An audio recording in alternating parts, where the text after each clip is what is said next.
welcome to this, the sixth of the videos about Mark's Gospel. This is John the Baptist part 2. In the first part, last video, we looked at the baptism of Jesus and the ministry of John the Baptist. In this, we are concentrating on John the Baptist as he appears in the rest of Mark's Gospel. And actually, the biggest section about that Mark includes about John the Baptist is his execution. So we're going to look through the different sections. The question of why John's disciples are fasting but Jesus don't fast in chapter 2. John's execution as it appears in chapter 6. Who do people say that Jesus is? The first answer is John the Baptist in chapter 8. Elijah must come before first, and they do to him as they willed, referring to John the Baptist in chapter 9. An oblique reference to John the Baptist, but nevertheless a passage about baptism when James and John come to Jesus and say, "Can one of us sit on your left and right when you come in your kingdom?" And Jesus' response is, "Can you be baptized with the baptism I will be baptized with?" Finally, by what authority do you do these things? Let me ask you a question. By what authority did John baptize?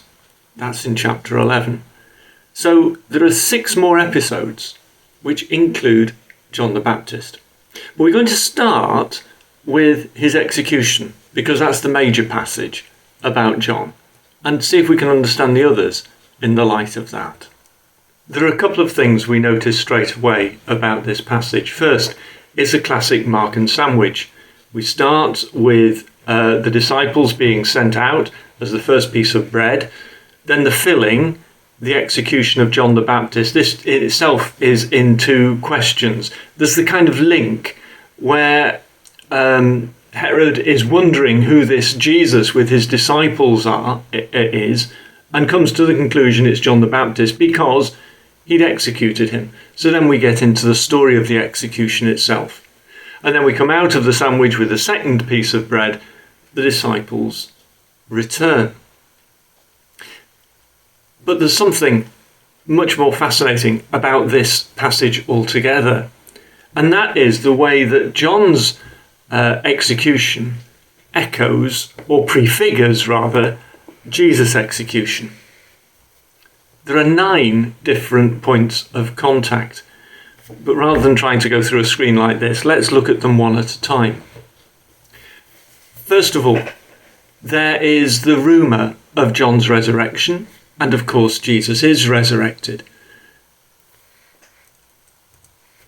John spoke truth to power. He said that Herod's wife, Herod taking his brother's wife, was not lawful. It's actually Herodias who really gets that under her skin. But Jesus continually speaks truth to power. Herodias, who wants John executed, doesn't have the power. The Sanhedrin, who want Jesus executed, don't have the power.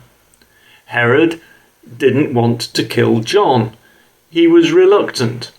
Herod feared John and protected him, knowing him to be a righteous man. That's verse 19.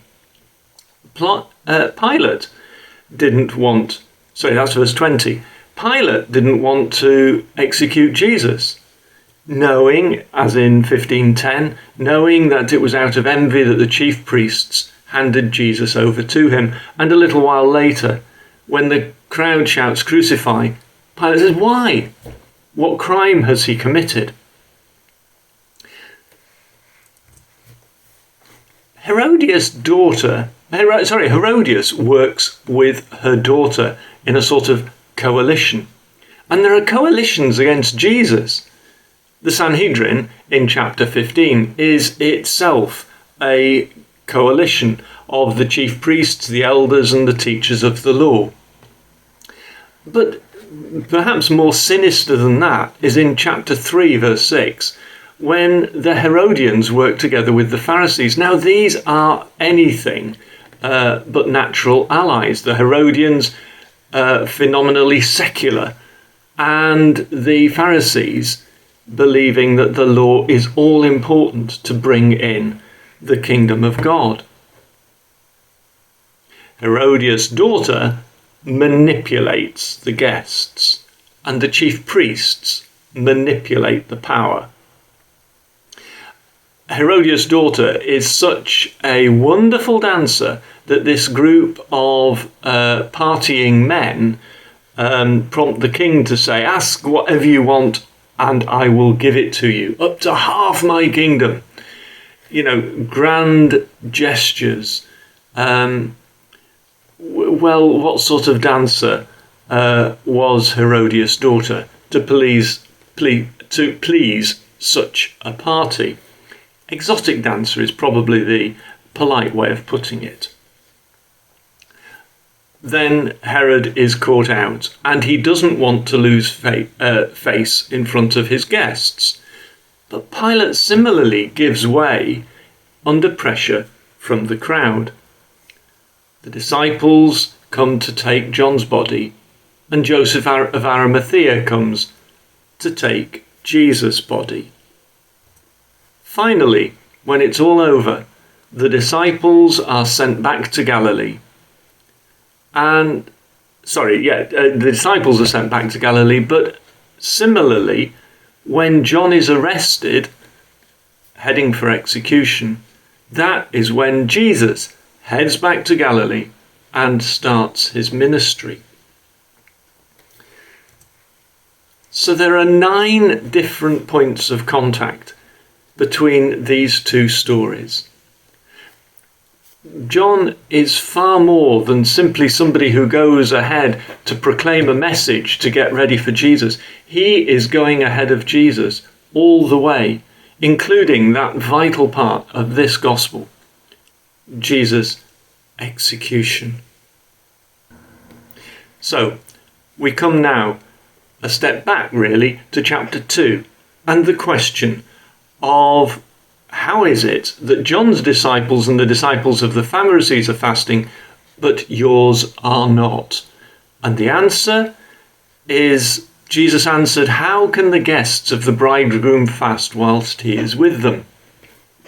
That makes a lot of sense. It's when Jesus goes on that we start to realise the significance of this. But the time will come when the bridegroom is taken away from them, and on that day they will fast. Jesus is already saying that he is going to be taken away, executed, and that there is a parallel with John, with John the Baptist. But what's going on? Because there seems to be a connection between John the Baptist and the Pharisees. Because both of them fast in the opening exchange. But this passage goes on. No one sews a patch of unshrunk cloth onto an old garment, and nobody pours new wine into old wineskins. Something new is going on. Albeit that there are powerful parallels between the life, the ministry and the death of John and Jesus, Mark is here drawing a clear distinction between the two.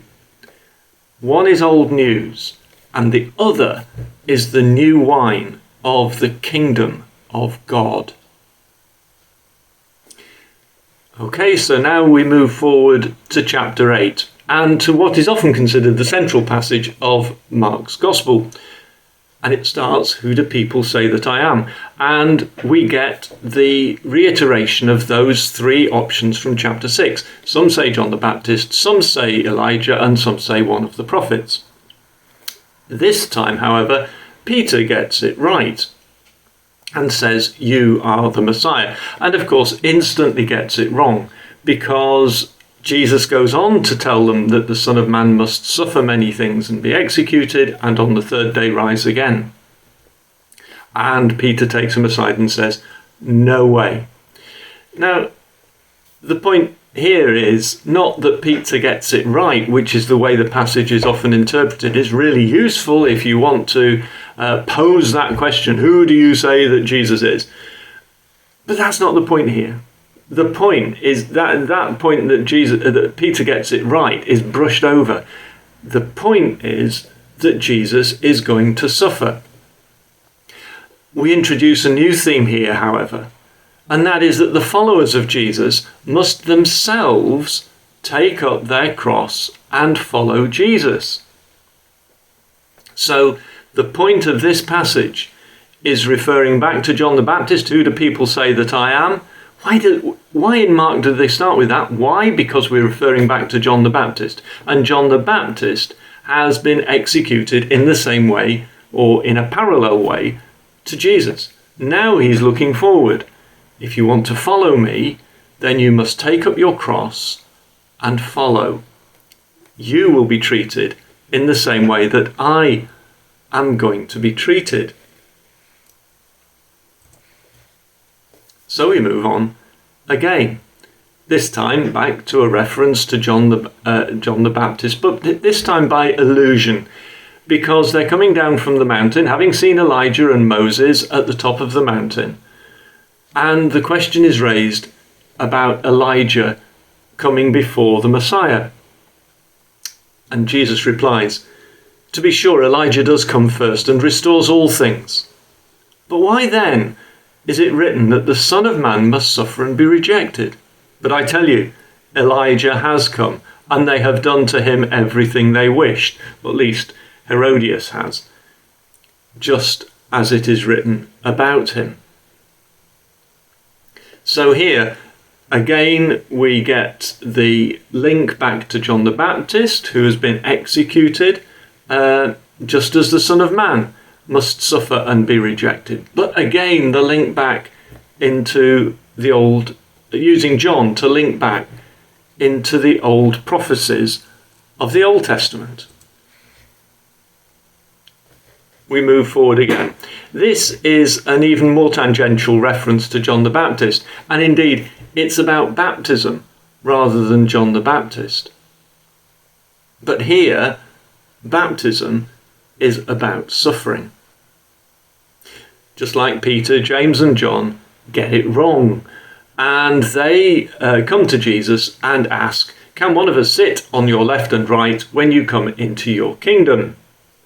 And Jesus says, can you be baptized with the baptism that I am baptized with, and drink the cup that I am drinking? He puts it the other way around, sorry. But he goes on, you will indeed drink the cup that I drink and be baptized with the baptism that I am being baptized with. So here, again, it's being reinforced that the disciples of Jesus will be treated in the same way that Jesus is.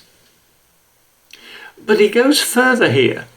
We think of Jesus' death as being unique in its purpose, and indeed it is. We don't find in Mark's Gospel any reference to atonement, and certainly not substitutionary atonement. There's nowhere that Jesus says, I'm going to die in some way so that you don't have to. All the message is that in the same way Jesus dies, we do. As his followers, we're treated in the same way. That is consistent throughout Mark. There is no substitution even hinted at. But here we get the statement that whoever wants to be first must be the slave of all. So he's talking about the disciples. For even the Son of Man came not to serve, not to be served, but to serve. And he links that directly, and to give his life as a ransom for many. This is the idea of ransom rather than atonement. Atonement is we've got a broken relationship with God, and there's an atoning sacrifice that placates God. Ransoming is paying the person who owns us so that we can be transferred to a new owner. So a ransom is paying a debt to sin to release us from sin so that we can become God's people. So Jesus is ransoming us. I think in this we can see both the unique sacrifice of Jesus, but also the path that Jesus leads us on, the redemptive path, the freedom from sin. Freedom from sin is bought by Jesus, but it's experienced as we are willing to lay down our lives for God, following his path. Finally, we come to a passage that we did look at in the last video in chapter 11. By what authority do you do these things? And Jesus, I will ask you one question. Answer me, and I will tell you by what authority I do these things. John's baptism, from heaven or from men? Tell me. Here, Jesus is again linking his authority to John the Baptist. And I wonder if in doing that at this point, there is an implication that part of Jesus' authority at least is not simply that he is the Messiah, but in the way that he is prepared to suffer, because that is the characteristic feature that has been highlighted in John that is common to Jesus. So Mark is presenting us with a story in which Jesus, the central character, is going to suffer. We need to look in more detail at Jesus' own suffering later. But in these passages, we have seen that that is a shared journey, and that it is a redemptive journey. It's important to realise, though, that Mark is offering us a narrative that works on intertextuality, on different strands of story relating to one another. Within the Gospel, we see the way that John the Baptist's story interrelates with Jesus, and Jesus' story interrelates with the disciples that follow him. But this is an invitation to look at the wider scope of intertextuality. So the people who are hearing Jesus' story will know of people who are suffering and have suffered persecution to the point of death. They may well indeed be fearing for it themselves as they listen to this story being read. Fortunately for us, that's not an aspect that we can readily identify with. We're not in danger of losing our lives for following Jesus. But nevertheless, the invitation is there to see our own lives in parallel and seeing where the connections are in the gospel, understanding how what we're going through is redemptive, separating us from that slavery to sin into the freedom of the good news of the gospel of the kingdom of God that Jesus came not only to proclaim but to fulfill.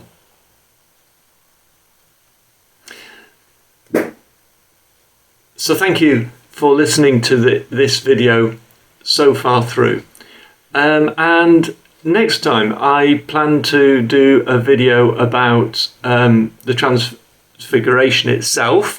We saw the disciples coming down from the mountain, but we'll go back up the mountain with the disciples to the Transfiguration and see again where that fits into the whole gospel. And that will be in preparation for the Sunday when that is the gospel narrative.